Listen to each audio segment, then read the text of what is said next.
Good morning বন্ধুরা, welcome back to my channel. আশা করি তোমরা সবাই ভালো আছো। আমি ঝুমা লাইফ ইনসাইড চ্যানেলে তোমাদের সবাইকে ওয়েলকাম। আর দেখো আমার গাছের মধ্যে কত জবা ফুল ফুটেছে, তাই না?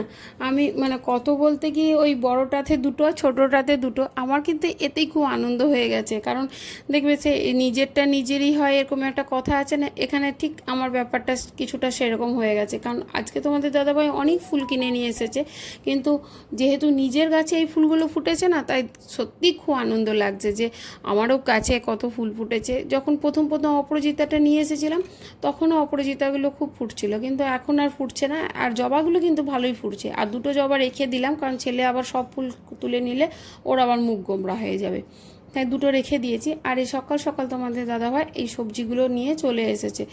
আর আমি না সবজিগুলোকে পরিষ্কার করে জল দিয়ে ধুয়ে নিই। বিশেষ করে এই বর্ষার সময় আমি সবসময়ই ধুই, বর্ষার সময় তো অবশ্যই ধোয়া দরকার, কারণ পোকা মাকড় ফ্রিজে কিন্তু ডাইরেক্ট তুলে রাখা উচিত নয়। আমি এটা যারা রাখো তাদের উদ্দেশ্যে বলছি যে চেষ্টা করে একটু ধুয়ে নেওয়ার। কারণ কি বলো তো, ফ্রিজটা তো ঠান্ডার জায়গা, সবজিটা ভালো রাখে ঠিক আছে, কিন্তু ওর মধ্যে যদি কোনো পোকামাকড় থেকে যায় না, সেটাও তাকেও কিন্তু খুব ভালো রেখে দেয়। যেহেতু গরম নয়, ও ভালো রয়ে গেল, তাহলে সেই খাবারটার মধ্যে যদি পড়ে, সেটা আমরা ফ্রিজে দুধ রাখি বা লিকুইড কিছু খাবার রাখি, সেটার মধ্যে যদি ছড়িয়ে যায়, কিছু করার নেই আমাদের। কারণ আমরা কেউই বুঝতে পারবো না কিভাবে সবজির মধ্যে পোকা থাকে। আমাদের পাশের বাড়ি এক বোনের হয়েছিল, বাচ্চা মেয়ে, ওর বাবা মা ওকে বাইরে কখনো কোথাও খাওয়াতো না, কিন্তু ওই ফ্রিজে সবজি ছিল বা কিছু এরকম হয়েছে, ওর ডায়েট ব্রেনে পোকা ঢুকে গেছিলো।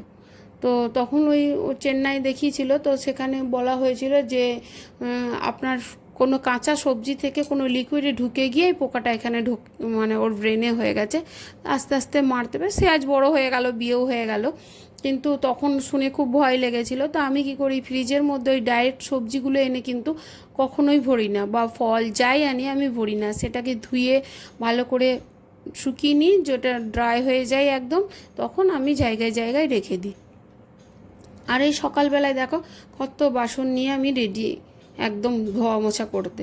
কারণ কি জানো তো, ওই সকালে ছেলেকে টিফিন বানিয়ে দিয়েছিলাম, তারপর চায়ের বাসন, গতকালে দু একটা বাসন রাত্রের বেলা, ওই রুটি টুটি ছিল সেই হটপটগুলো এইসব।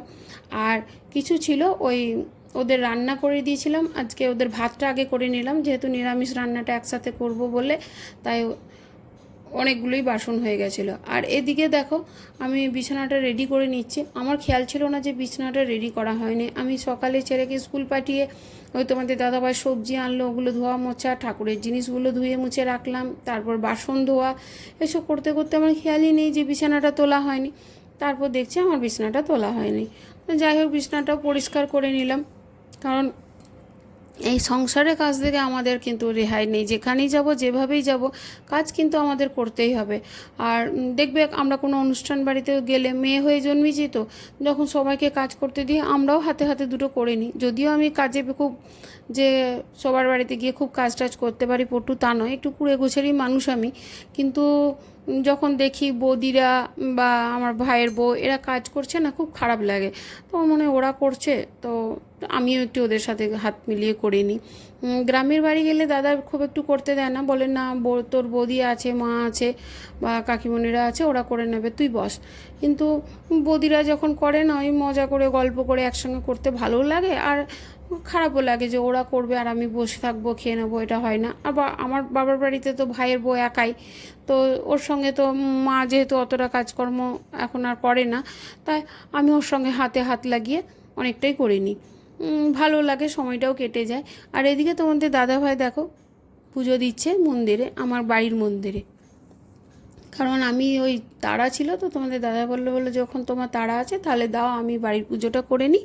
আর যেহেতু ও তো প্রত্যেক সোমবার পুজো করে, কিন্তু আজকেও বললো তাহলে আমি পুজোটা আমিই করছি, তুমি রেডি হও, তুমি বাইরেটা দিয়ে এসো। আর সত্যি ওই হেল্পটা করেছিল বলে আমার কিন্তু খুব সুবিধা হয়েছিল, কারণ বাড়ির পুজোটাও দিতে গেলে আমার কিন্তু আরও দেরি হয়ে যেত। তো দেখো তোমাদের দাদাভাই কেমন পুজো করেছে, অবশ্য কমেন্টে জানিয়ে যে ও ঠিকঠাক পেরেছে কিনা। ও আবার এই পুজোর ব্যাপারে কারোর কাছে কোনো মতামত নিতে চায় না। আমি যদি বলি এটা এইভাবে করতে হয়, ও বলে না আমাকে বলো না, আমি যেটা মন থেকে আসবে সেইভাবেই করব, আর সেইভাবেই ঠাকুর আমার কাছে নেবে। তুমি তো আমার মন থেকে করো, আমি আমার মন থেকে করব। কেউ বলে দিয়ে কোনোভাবে পুজো হয় না, পুজোটা মনের থেকে। তো নিজের মতো করেই করে। তোমরা জানিও তোমাদের দাদাভাই কেমন পুজো আর্চা করলো। আর আমি এখন শাড়ি পরে রেডি, মন্দিরে পুজো দিতে যাব বলেই শাড়িটা সামনে ছিল, তাই এটাই পরে নিলাম। শাড়িটা যদিও আমার নয়, মায়ের।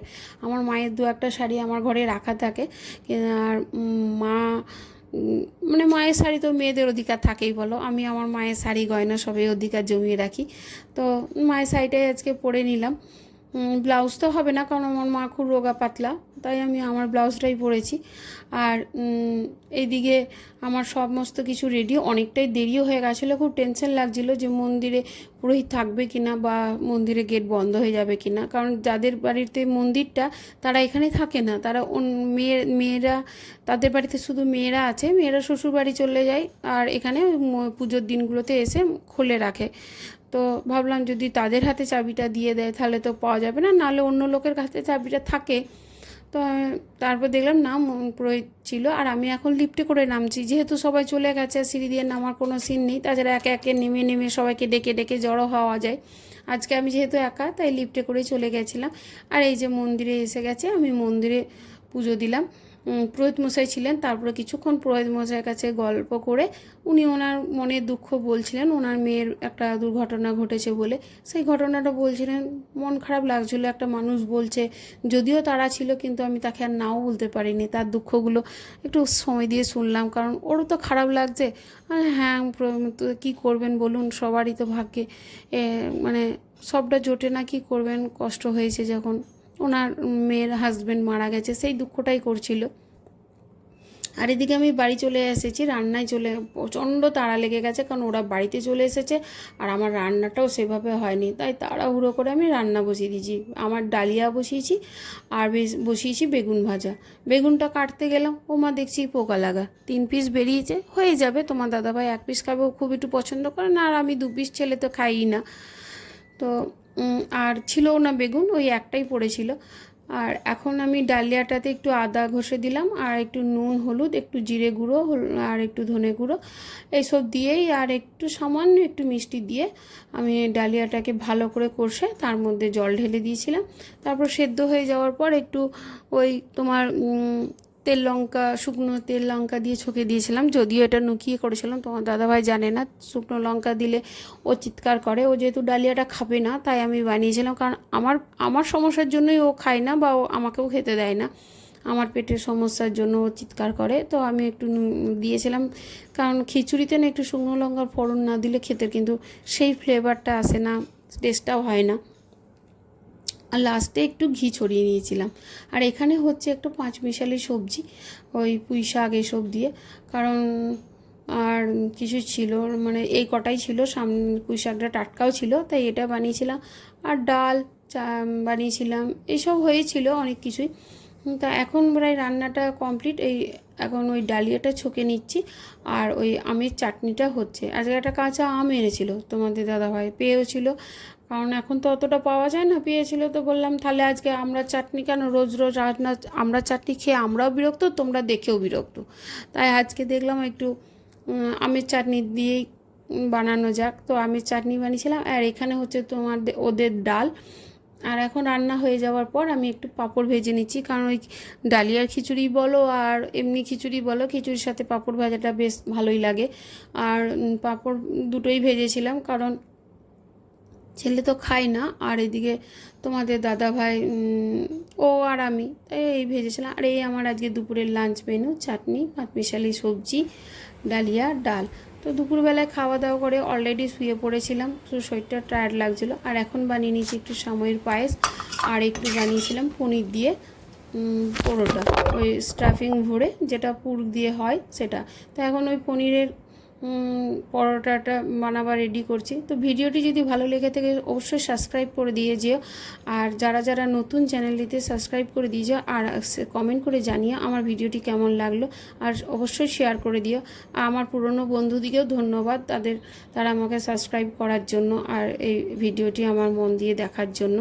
আর যারা নতুন তারা যে দেখেছো তাদের জন্য ধন্যবাদ। তো আশা করি তোমাদের ভালোও লেগে থাকবে, আর প্লিজ সাবস্ক্রাইব করে দিয়ে যেও, আর তোমার ফ্যামিলি মেম্বারদের কাছে ভিডিওটি শেয়ার করে আমার একটু উপকার করে দিও। আর তোমাদের সঙ্গে আবার দেখা হবে নেক্সট একটি ব্লগে। ততক্ষণ তোমরা সবাই ভালো থেকো।